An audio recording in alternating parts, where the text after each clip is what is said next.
She's like, they beat him from one side of the street to the other one. He's running, screaming, Trayvon Martin, help me. So at that moment, I broke down again because I'm thinking the last conversation we had was about George Zimmer. So my brother dying words, his dying words was George Zimmer, thinking about George Zimmer, but his dying words was calling out another victim's name. How sad is that? You're leaving this earth, you're being victimized, but the only thing at that moment to get you help is you could call another victim's name.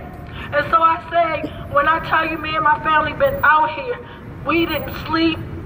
We got together, pulled together. We are a tight-knit family. So the difference with my family and normal families, there's a lot of families that are not as close and they can play games. They can play the divide and conquer game. But in my family, we were real close. We were organized. We love Tyrone. He is the glue of my family. So immediately, red flags went up because I'm like, why did they call me? He had my vehicle. We wasn't even good enough to get a phone call from Good Sam, from nobody. And for me to learn that the killer cops, the ones that brutalized him, actually jumped inside of the emergency vehicle, the ambulance with my brother. The killers, he actually, you can murder somebody and jump inside of the witnesses cell this. So I know that they don't know me. They have no reason to lie, but the killer cops jumped. A few of them jumped inside of the emergency vehicle to take my brother off to the hospital. Witnesses said that the ambulance didn't pull off till 35 minutes later. Good Sam's is 3 minutes away. Literally, you wait 35 minutes, and the saddest part to know, no one at that scene even called for help for my brother. The reason why the EMS was out there, because Killer Chapman sprayed so much of pepper spray or chemicals. I don't know if it was pepper spray, I don't know what kind of spray, but I know it was chemicals enough to kill somebody. He sprayed so much of it that a tad bit splashed into his eyes to the point they called for help. The point they called, and they were treating his eyes. You see them, he's laying back on the corner, they're pouring stuff inside of his eyes, and my brother's laying there dying.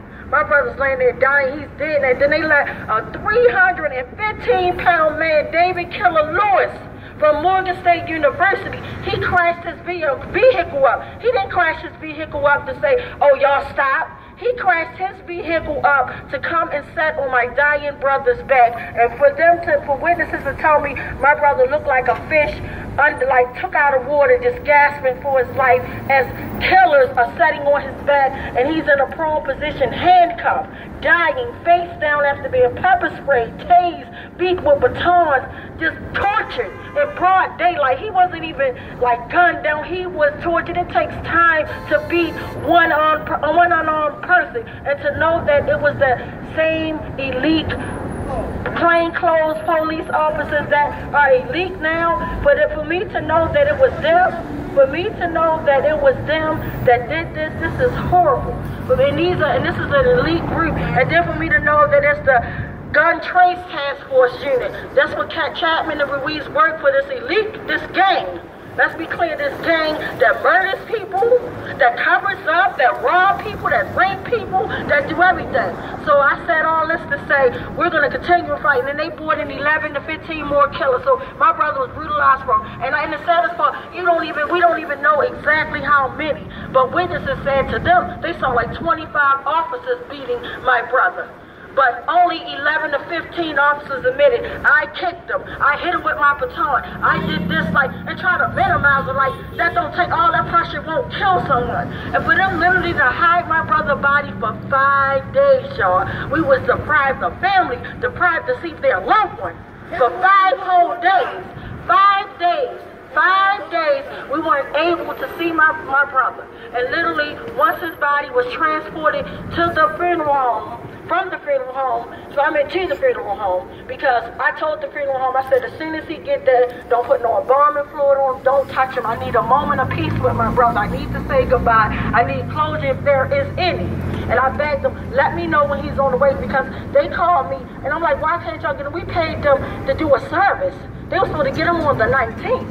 After the autopsy was over, they put the medical examiner here in Baltimore City is the most corrupt.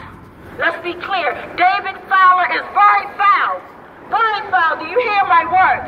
And I don't care who I put out there. He runs a business that nobody is held accountable. That like all the bodies, basically in Baltimore City, any murders, homicide, everybody gets shipped there to the morgue downtown. And he covers up for the police officer. What they did was they took 154 days to lie and say my brother died from a heart attack and dehydration as if he wasn't executed. We knew from day one it was positional asphyxiation along with other stuff. Because then you're not going to tell me my brother didn't have a broke bone or rib. I think about Anthony Anderson, who was killed by this same unit a year prior. He had broke ribs, a ruptured spleen. He was tortured in front of his mom on his granddaughter's birthday. All that, I think about Freddie Gray and how he was brutally executed, beat down and all what happened to his body. And you're going to tell me my brother, healthy, unarmed man, right? A human being. No human being can survive a brutal attack like that. And you're going to walk away with no bruises, nothing. The devil is a liar. It's to the point I had to pay 50 grand. I don't even have money. I'm a teacher. Teachers don't make money. Let's be clear, I work for my family, but at the end of the day, I took what I had, $50,000, y'all, to get my brother's body exhumed last year, just to learn that he was murdered.